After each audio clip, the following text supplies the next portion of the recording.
Hey, what's up guys? So hari ni kita nak buat nasi goreng tom yum. Jom kita start. Okay, first kita tumbuk 3 ulas bawang putih, 1 biji bawang merah dan juga 4 biji cili. Tumbuk sampai hancur. Kemudian gorengkan dulu 3 bahan tadi.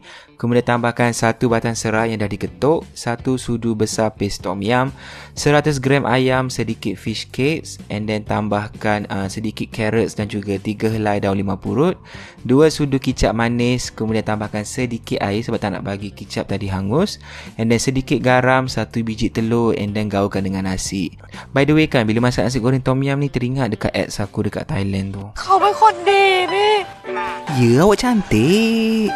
แต่หนูก็ต้องเลิก Terus terang dah ni mana ada saya tipu. เพราะเธอไม่รักตัวเองไม่เคยดูแลแม้ตัวเองดื่มและ ที่มีคอลลาเจน ซิงค์และวิตามินซี ไม่เคยดูแล